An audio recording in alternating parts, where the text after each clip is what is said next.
What are your thoughts on the OceanGate submarine that kind of went, missing, and that whole ordeal that happened with that company?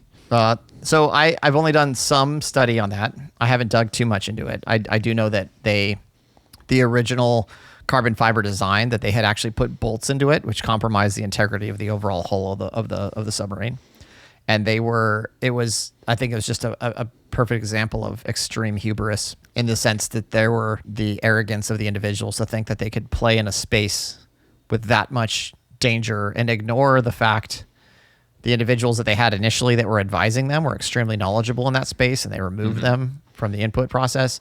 And if whether they did that because of an ego thing, or they did it because of budget, or they did it because of narrative, all of those things are irrelevant from why you should be doing something in that particular space. Safety should be paramount, especially if you're interacting with humans. Like, if you look at the way that SpaceX is working with managing space flight with people on board, and you look at the standards by which they are abiding, which are basically probably in certain cases just as strict or stricter than NASA, why were somebody that's going to the bottom of the ocean not doing the same thing? Yeah. They say that, they do say that, like, visiting the bottom of the ocean could be almost, just as dangerous as going to space or whatever. It is super dangerous. Yeah, absolutely. Just the pressure of it alone, right? So there's so many things that have to be working appropriately. Why would you cut corners? That is not the time to be cutting corners. Yeah, exactly. Especially when, your ticket to buy in is $250,000, Oh my goodness. Well, and so you got to realize, okay, so let's go back to that scale conversation. Those tickets were $250,000, but that person probably had to put in, if he was doing that job correctly to build that capability out correctly, he probably had to put in $1 billion. Easy. $1 billion. If he was doing it correctly, he would need, I don't know what the VC investment was on the back end of that, but the reason they weren't going to recoup their initial funds with all those tickets they were getting from those people.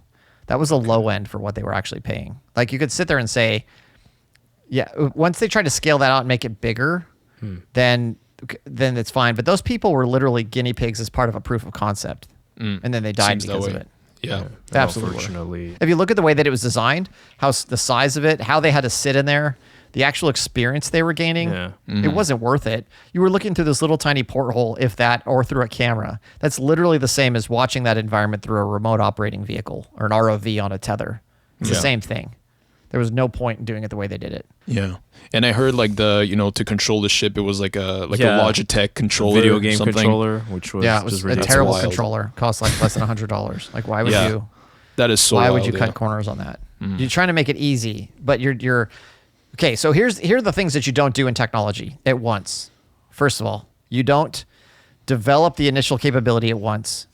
You don't develop the initial capability at the same time that you scale that capability, at the same time that you integrate that technology with something else, at the same time that you try to mass produce it or try to sell it or productize it. You have to do each one of those things in its own time, in its own way. And you can come back in. The only reason why you would want to do that is because you're trying to make it user-friendly. But being user-friendly doesn't mean you cut corners. It means you make it user-friendly. Those are two things, don't mean the same thing in this particular instance. And what he was just basically doing is going, well, it should be able to interact with any general controller. But if you've ever manipulated controls in an environment if you've ever flown a drone and you've messed with the controls on an Xbox versus the controls on, let's say, a Team Black Sheep controller, which are really good high-end FPV controls that you use on a drone. The throw and the process and the play that you get on those toggles and those controls is very, very different. And you don't want to be driving it with your thumb. You actually pinch it if you're a better pilot. Yeah, I've seen that. Because you have very, very minute control that you want to be able to have, because you have that 6 degrees of freedom manipulation as you fly. And fly is the term that they use for when you drive submarines too. You're flying. And you're interacting in that space. You need to have that fine motor function. And they literally defaulted to being like, we don't need the fine motor function because the system will operate more efficiently, which implies that you're relying really heavily on an extremely capable system. So once again, this goes back to all these different layers that could have been that could have been broken down as to being, they could have done more efficiently. They should have had hundreds of flights before they ever put people in there.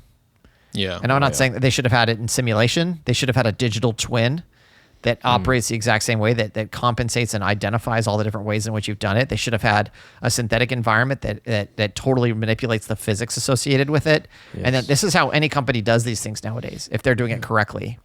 And then from there, you can be built. Your hardware needs to be efficiently tested at scale, over time, ever before you put a person in there. Mm-hmm. Yeah, with a dummy or something. Yeah. So it was dumb in the sense that they went too quickly, and it was dumb on the people's part to not do due diligence, to think that this company was gonna not put them at risk.